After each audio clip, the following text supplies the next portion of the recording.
Hi കൂട്ടുകാരെ, ദൈവനാമത്തിന് മഹത്വം ഉണ്ടാകട്ടെ. ഇന്നത്തെ തിരുവചന ചിന്തയുമായി ഞാൻ നിങ്ങളുടെ മുമ്പിലേക്കൊരു വീഡിയോയുമായി കടന്നു വരുന്നു. ഇന്നത്തെ തിരുവചന ധ്യാനത്തിന് തിമോഥെയോസ് എഴുതിയ 2-ാം ലേഖനം 2-ാം അധ്യായം. എൻ്റെ മകനെ, ക്രിസ്തുയേശുവിലുള്ള കൃപയാൽ ശക്തിപ്പെടുക. നീ പല സാക്ഷികളുടെ മുമ്പാകെ എന്നോട് കേട്ടതെല്ലാം മറ്റുള്ളവരെ ഉപദേശിപ്പാൻ സമർത്ഥരായ വിശ്വസ്ത മനുഷ്യരെ ഭരമേൽപ്പിക്കുക. എൻ്റെ മകനെ, ക്രിസ്തുയേശുവിൽ കൃപയാൽ ശക്തിപ്പെടുക. അപ്പം അടുത്ത ഒരു വചനം നമുക്ക് ഇതിന് ഇപ്പുറത്തോട്ട് മാറി 3:13 കിടപ്പുണ്ട്. ജീവിപ്പാൻ മനസ്സുള്ളവർക്ക് എല്ലാ ഉപദ്രവവും ഉണ്ടാകും. അതായത് ഭക്തിയോടെ ജീവിപ്പാൻ മനസ്സുള്ളവർക്ക് എല്ലാ ഉപദ്രവവും ഉണ്ടാകും. ദുഷ്ടമനുഷ്യരും മായാവികളും വഞ്ചിച്ചും വഞ്ചിക്കപ്പെട്ടുകൊണ്ട് മേൽക്കുമേൽ ദോഷത്തിൽ മുതിർന്നവരും നീയോ ഇന്നവരോട് പഠിച്ചു എന്ന് ഓർക്കുകയും ക്രിസ്തുയേശുവിലുള്ള വിശ്വാസത്താൽ നിന്നെ രക്ഷയ്ക്ക് ജ്ഞാനിയാക്കുവാൻ മതിയായ തിരുവെഴുത്തുകളെ ബാല്യം മുതൽ അറിയുകയും ചെയ്യുന്നത് കൊണ്ട് നീ പഠിച്ചും നിശ്ചയം പ്രാപിച്ചിരിക്കുന്നതിൽ നിലനിൽക്കുക. എൻ്റെ പ്രിയ മക്കളെ, ഞാൻ ഈ വീഡിയോ ചെയ്യാൻ കാരണം തന്നെ അനുഭവമാണെന്ന് പറഞ്ഞാൽ നമ്മളെപ്പോഴും കാണുന്ന, നമ്മളെപ്പോഴും പ്രാർത്ഥിക്കുന്ന, അങ്ങോട്ടും ഇങ്ങോട്ടും എപ്പോഴും നമ്മൾ വിളിക്കുകയും സംസാരിക്കുകയും ഇതൊക്കെ ചെയ്യുന്ന ഒരു സഹോദരിയാണ്. അപ്പം സഹോദരി വിളിച്ചതിൻ്റെ ഒരു അടിസ്ഥാനത്തിൽ ബലമില്ലാത്ത, അതായത് കർത്താവ് വചനത്തിൽ പറയുന്നുണ്ട്, ബലഹീനരെ താങ്ങണം നമ്മൾ. അപ്പം നമ്മൾ അവരുടെ ഒരു കോള് മുഖേന ഞാൻ ഈ ഒരു വീഡിയോ മറ്റുള്ളവർക്ക് കൂടി പ്രയോജനപ്പെടട്ടെ, അങ്ങനെ ആകരുത് എന്ന് വിചാരിച്ച് ഞാൻ ഈ വീഡിയോ ചെയ്യുക. അതായത് രാവിലെ ഒരു കോള് വിളിച്ചിട്ട് എന്താ കാര്യമെന്നൊന്നും പറയുന്നില്ല. കലസിസ്റ്ററാണോ? അതെ. എന്താ അത് പ്രാർത്ഥനയ്ക്ക് വെച്ച് കണ്ടപ്പം ഹസ്ബൻഡിൻ്റെ മുഖത്ത് ഭയങ്കര വിഷമത്തോടെ വന്നിരിക്കുന്നത് കണ്ട് എന്തെങ്കിലും വലിയ പ്രശ്നങ്ങൾ വല്ലതും ഉണ്ടോ? ഞാൻ പറഞ്ഞില്ല, പ്രശ്നമുണ്ട്. പ്രശ്നങ്ങൾ എല്ലാവർക്കും ക്രിസ്തുയേശുവിൽ വരുമ്പം പ്രശ്നമല്ലേ ഉള്ളു. അപ്പം ഞാൻ വചനം കൊണ്ട് അവരോട് വെട്ടി സംസാരിക്കാൻ തുടങ്ങി. അതായത് നമുക്ക് വിഷമം ഉണ്ടെങ്കിൽ നമ്മൾ കർത്താവിനോട് പറഞ്ഞാൽ കർത്താവ് തീർത്ത് തരും. കർത്താവ് പറഞ്ഞേക്കുന്നത് ക്രിസ്തുയേശുവിൽ ബലപ്പെടാൻ. ഈ ബലമില്ലാത്തവരാ മറ്റുള്ളവരെ വിളിച്ച് വലിയ വിഷയമുണ്ടോ? ആ വിഷയമുണ്ടെങ്കിൽ നമുക്ക് പറയാം, സിസ്റ്ററെ ഒന്ന് പ്രാർത്ഥിക്കണേ, അല്ലെങ്കിൽ പാസ്റ്ററെ ഒന്ന് പ്രാർത്ഥിക്കണേ. അത് മനുഷ്യരാണ്. ആ മനുഷ്യരോടാണ് നമ്മൾ പറയുന്നത്. അവർ പ്രാർത്ഥിക്കും, എല്ലാവരും പ്രാർത്ഥിക്കും. പക്ഷേ ഒരു കോള് വിളിച്ചിട്ട് അവിടെ വെച്ച് കണ്ടിട്ട് പിന്നെ വന്ന് വീട്ടിൽ വെച്ചിട്ട് നമ്മൾ വീട്ടിൽ ചെന്നിട്ട് പിറ്റേന്ന് നമ്മളോട് വിളിച്ചിട്ട് ഇന്ന കാര്യങ്ങളൊക്കെ പറഞ്ഞിട്ട് ശരി പ്രാർത്ഥിക്കുക, അതങ്ങനെ ഇല്ല എന്നൊക്കെ ഞാൻ പറഞ്ഞപ്പോൾ ഇവർ വീണ്ടും എൻ്റെ അടുത്ത് സംസാരിക്കുക. ഞാൻ പറഞ്ഞ ക്രിസ്തുയേശുവിൽ അങ്ങ് ബലപ്പെട്, ഇത്രയും പ്രാർത്ഥിക്കുന്നവരല്ലേ, നമ്മളൊക്കെ അങ്ങ് കർത്താവിൽ ബലപ്പെട്ട് നമ്മൾ വചനം കൊണ്ട് വെട്ടി.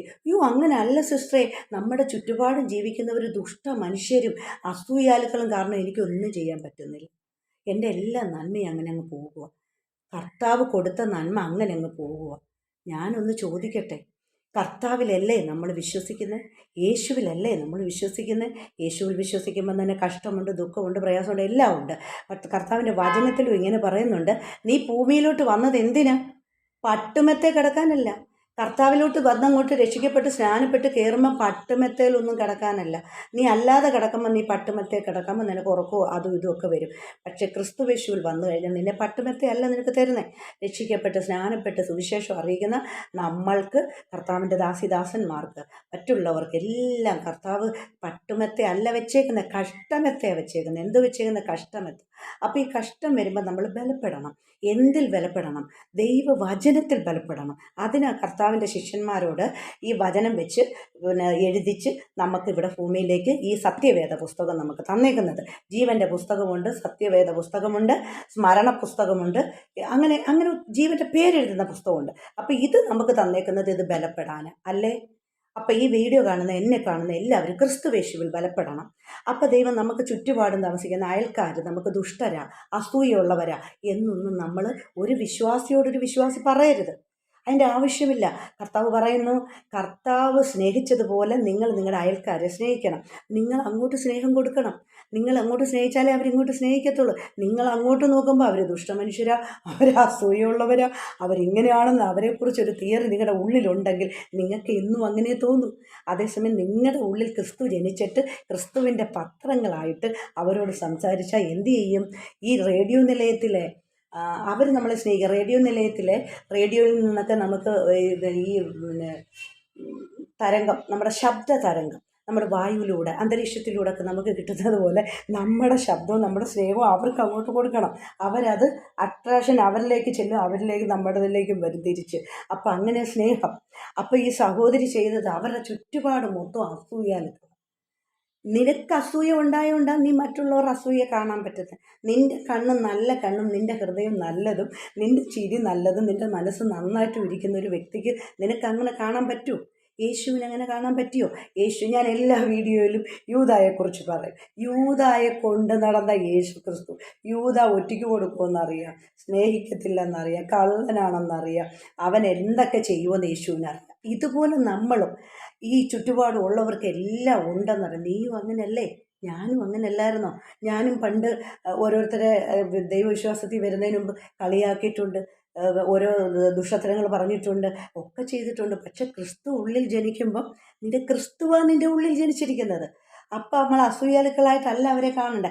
നിൻ്റെ കണ്ണും നിൻ്റെ ഹൃദയവും അസൂയായിട്ട് കാണുന്നത് കൊണ്ടാണ് നിനക്ക് അവരെ അസൂയായിട്ട് കാണാൻ പറ്റും. നിൻ്റെ കണ്ണ് യേശുവിനെ പോലെ അയൽക്കാരനെ സ്നേഹിക്കാൻ പറ്റുന്നെങ്കിൽ, ക്രിസ്തുവിൻ്റെ പത്രങ്ങളാകാൻ പറ്റുന്നെങ്കിൽ അങ്ങനെ ഉണ്ടാവത്തില്ല. ഉറപ്പായിട്ടും ഉണ്ടാകത്തില്ല. നമ്മൾ ആരെയാണ് പഠിച്ചത്? നമ്മൾ യേശുക്രിസ്തുവിനെയാണ് പഠിക്കുന്നത്, യേശുക്രിസ്തുവിനെയാണ് നമ്മളിൽ കൊണ്ട് നടക്കുന്നത്. അത് നമ്മളിപ്പോൾ അങ്ങോട്ട് ഇറങ്ങിപ്പോവുക, അവരിക്കൂട്ട് വരുക അയൽക്കാർ. അപ്പോൾ നമ്മൾ ചോദിക്കണം, എവിടെ പോകുന്നു സിസ്റ്ററെ, അല്ലെ സഹോദരൻ എവിടെ പോകുന്നു, എന്തുകൊണ്ട് വിശേഷം, ഇതൊക്കെ ചോദിച്ചിട്ട് നമ്മൾ ചിരിച്ച് അങ്ങ് പോകണം. അവരെ കാണുമ്പോൾ നമ്മൾ എന്ത് ചെയ്യണം? അവരെന്തെങ്കിലും ചെയ്യും, അവരസൂയലക്കാരെ, അവരോടൊന്നും പറയാൻ കൊള്ളത്തില്ല. പറയാവുന്നത് പറഞ്ഞാൽ മതി. അവരോടങ്ങ് ഒന്നും പറയണ്ട.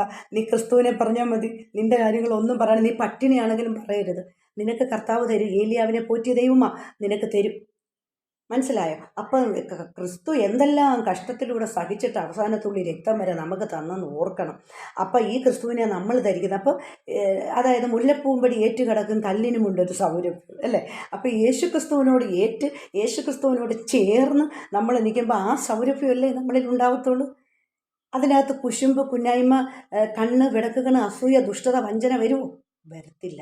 എനിക്ക് വരത്തില്ല. എനിക്ക് ഉറപ്പിച്ച് ഞാൻ പറയാം, എനിക്ക് വരത്തില്ല. അത് വന്നാലും ഞാൻ എൻ്റെ കർത്താവിൻ്റെ സന്നിധിയിലെ വചനം ഓർക്കും. നിങ്ങൾ ഓർക്കണം, നിങ്ങളുടെ ഹൃദയത്തിൽ എന്തെങ്കിലും മലിനത കയറി വരുന്നെങ്കിൽ നിങ്ങൾ ക്രിസ്തുവിനെ ഓർക്കണം, ക്രിസ്തുവിൻ്റെ വചനം ഓർക്കണം. അയ്യോ, യേശുപ്പച്ചൻ അങ്ങനെ പറഞ്ഞിട്ട് യേശുവിൽ വന്നു കഴിഞ്ഞാൽ നമ്മൾ ക്ലീനാണ്. നമ്മുടെ കർത്താവ് ക്ലീൻ ആയതുപോലെ നമ്മളും ക്ലീനാണ്. നിങ്ങളും വിശുദ്ധരാ, അല്ലേ? കർത്താവിൽ വിശുദ്ധരാ നമ്മൾ. അതുകൊണ്ട് ആ സഹോദരി ഫോൺ വിളിച്ച സഹോദരിക്കും കൂടി വേണ്ടിയാണ് ഞാൻ ഈ വീഡിയോ ചെയ്യുന്നത്. നമ്മൾ ഒരാളുടെ അടുത്ത് പറഞ്ഞു കൊടുക്കുമ്പോൾ അവർക്കത് എത്രത്തോളം അക്സെപ്റ്റ് ചെയ്യണമെന്നില്ല.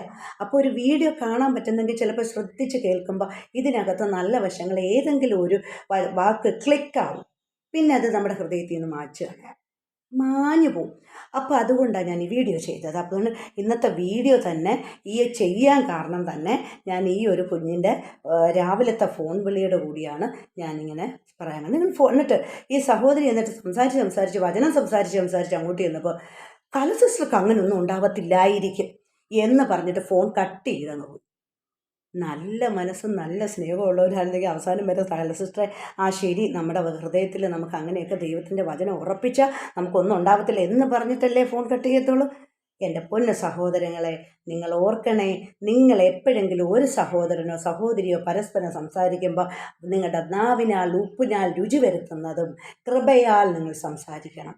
നിങ്ങൾക്ക് വിഷമം കാണും, നിങ്ങളുടെ മുഖത്തൊരു വിഷമം മറ്റുള്ളവരുടെ ഉണ്ടെങ്കിൽ നമ്മൾ എന്ത് ചെയ്യണം? അവർ പറഞ്ഞാലും പറഞ്ഞില്ലെങ്കിലും അവരെ ഓർത്തങ്ങ് പ്രാർത്ഥിക്കണം. ഞാൻ ഈ സഹോദരിയെ ഓർത്ത് അന്ന് മുതൽ പ്രാർത്ഥിക്കാറുണ്ട്. അവർക്ക് ദൈവമേ ഉള്ള വിഷമങ്ങളോ അവരുടെ ഹൃദയത്തിൽ എന്തൊക്കെ ചിന്തകൾ, അയൽക്കാരൊക്കെ അസൂയൽക്കാരുണ്ടെന്ന് ചിന്തിച്ച് ആ ചിന്തകളൊക്കെ അവരിൽ നിന്നങ്ങ് പോട്ടെ എന്ന് വിചാരിക്കും. അപ്പോൾ ക്രിസ്തു പത്രമായി തീർന്നാൽ, ഉള്ളിൽ ക്രിസ്തു നമ്മളിൽ പത്രമായി തീരണം, നമ്മൾ ക്രിസ്തു വെളിയിൽ പത്രമായി തീരണം. അതുകൊണ്ട് ദൈവം നമ്മളെ ഏൽപ്പിച്ചത് ശക്തിപ്പെടുവാനാണ്. എന്തിൽപ്പെടാനാണ്? ക്രിസ്തു യേശുവിൽ ശക്തിപ്പെടാൻ. നമ്മൾ ആരെ പഠിച്ചത്?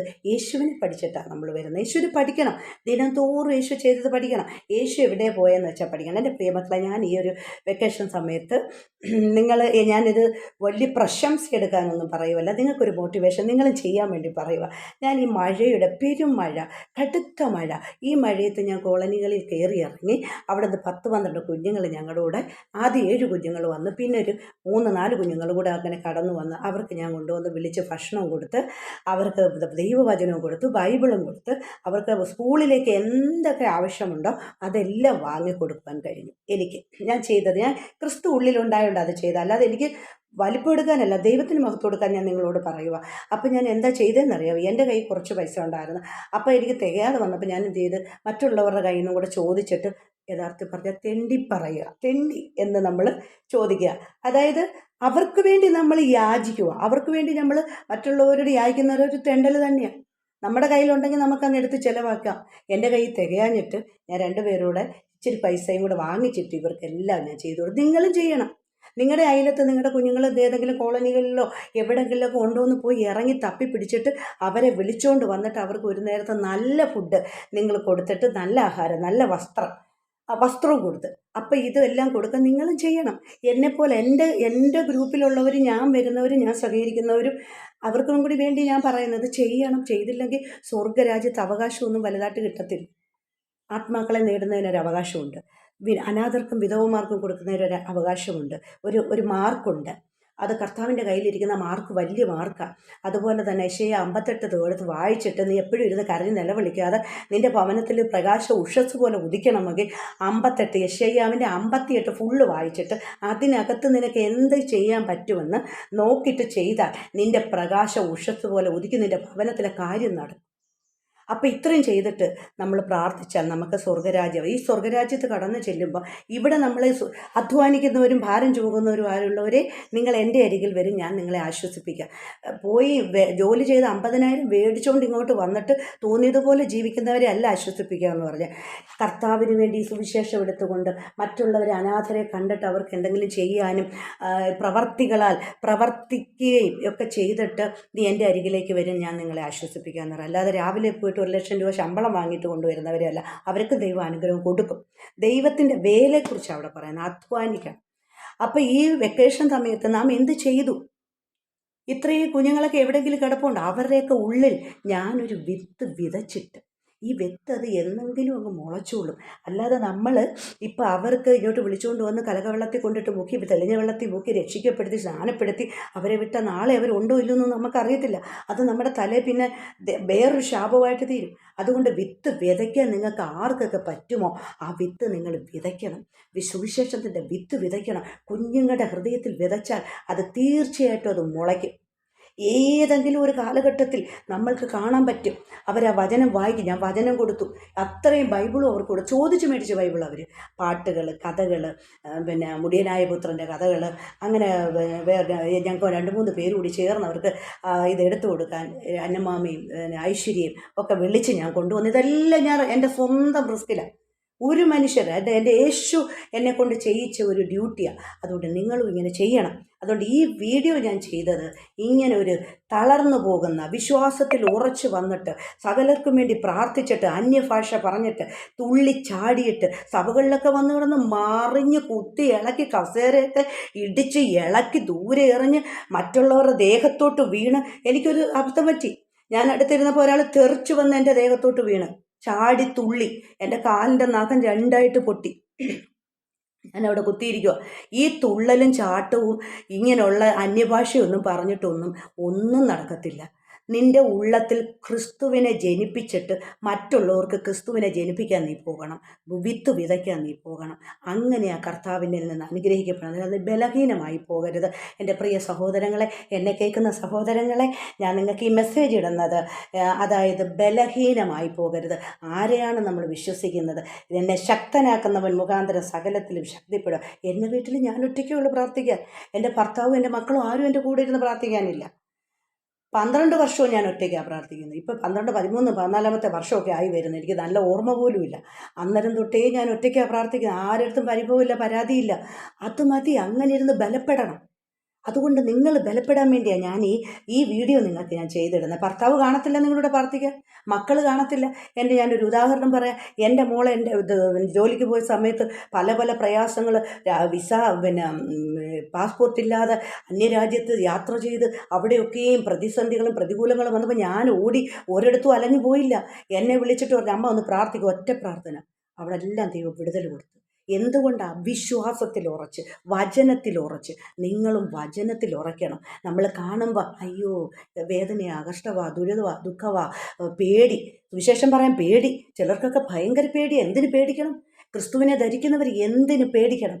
നമ്മളെ കർത്താവ് പറഞ്ഞേക്കുന്നത്, നീ ഭയപ്പെടേണ്ട, ഞാൻ നിന്നോട് കൂടെയുണ്ട്, ഭ്രമിച്ചു നോക്കണ്ട, ഞാൻ നിൻ്റെ ദൈവമാകുന്നു, ഞാൻ നിന്നെ ശക്തീകരിക്കും, ഞാൻ നിന്നെ ബലപ്പെടുത്തും, എൻ്റെ നീതിയുള്ള വലം കൈ കൊണ്ട് ഞാൻ നിന്നെ താങ്ങും. അതുകൊണ്ട് ഈ വീഡിയോ ഞാൻ ചെയ്തത് ഒരൊറ്റ സഹോദരി കാരണം. അതുകൊണ്ട് നിങ്ങൾക്ക് കൂടി ആരൊക്കെ കാണുന്നോ അവർക്കൊക്കെ ബലപ്പെടണം. നമ്മൾ ബലഹീനരെ താങ്ങണം. ഞാൻ ആ സിസ്റ്റർക്ക് വേണ്ടി പ്രാർത്ഥിക്കുന്നുണ്ട്. എത്ര പ്രാർത്ഥിക്കുന്നു എന്ന് പറഞ്ഞാൽ ഡൗണായി പോകും, ഹൃദയം ഡൗണായി പോകും. പക്ഷെ വചനത്തിൽ ഉറയ്ക്കണം. വേറൊരാൾക്ക് നിങ്ങൾ ആ വചനം കൊണ്ട് വെട്ടുമ്പോൾ അത് ശ്രദ്ധിക്കണം. ഒരാളൊരു വചനം പറഞ്ഞു കൊടുക്കുമ്പോൾ അംഗീകരിക്കണം, അത് കേൾക്കണം. ആ വചനം അങ്ങനെയാണെന്നത് അംഗീകരിക്കണം. എന്തുകൊണ്ട് ഫോൺ കട്ട് ചെയ്തിട്ട് പോയി? ഞാൻ സംസാരിച്ചുകൊണ്ടിരുന്ന വചനം കൊടുത്തപ്പം ആ സിസ്റ്റർക്ക് അങ്ങനെയൊക്കെ തോന്നും, അത് കട്ട് ചെയ്തിട്ട്. അതാണോ ശരി? ആരും അങ്ങനെ ചെയ്യരുത്. ക്രിസ്തു ഉള്ളവരെല്ലാം ക്രിസ്തുവിൻ്റെ സ്നേഹത്തിൽ, സമാധാനത്തിൽ, സന്തോഷത്തിൽ സംസാരിക്കാൻ പഠിക്കണം, ഫോൺ ചെയ്യാൻ പഠിക്കണം, മറ്റുള്ളവർക്ക് ക്രിസ്തുവിനെ കൊടുക്കാൻ പഠിക്കണം. അങ്ങനെ ഈ വീഡിയോ ഞാൻ ചെയ്യാൻ കാരണം ആ കുഞ്ഞിനെ കുറ്റം പറഞ്ഞും ഒന്നുമല്ല, എനിക്ക് പ്രശംസ എടുക്കാനും ഒന്നുമല്ല. ഇത് മറ്റുള്ളവർക്കും കൂടി ഒരു മോട്ടിവേഷൻ ആവട്ടെ. എൻ്റെ കർത്താവ് വലിയവൻ, എൻ്റെ കർത്താവ് അത്ഭുതം ചെയ്യുന്നവൻ, അടയാളം ചെയ്യുന്നവനാ, എൻ്റെ കർത്താവ് സ്നേഹവാന. അപ്പം നമ്മൾ എന്താണ് വചനം പറഞ്ഞത്? ക്രിസ്തുവേശുവിൽ ബലപ്പെടാം. മകനെ എന്നാണ് അവിടെ വിളിച്ചേക്കുന്നത്. മകളെ, സഹോദരങ്ങളെ, സഹോദരിമാരെ, ക്രിസ്തുവേശുവിൽ ബലപ്പെടുക. എന്നെ ശക്തനാക്കുന്നവൻ മുഖാന്തരം സകലത്തിലും ശക്തിപ്പെടട്ടെ. നാം കേട്ടതാ പഠിച്ചത് യേശു ക്രിസ്തുവിൻ്റെ വചനമാണ്. അതിൽ ബലപ്പെടുക. വീഡിയോ ഇഷ്ടമായെങ്കിൽ ലൈക്ക് ചെയ്യുക, മറ്റുള്ളവർക്ക് ഷെയർ ചെയ്യുക. അടുത്ത വീഡിയോയുമായി നിങ്ങളുടെ മുമ്പിൽ വീണ്ടും വരും. നന്ദി. ദൈവത്തിന് മഹത്വം. ആമേൻ.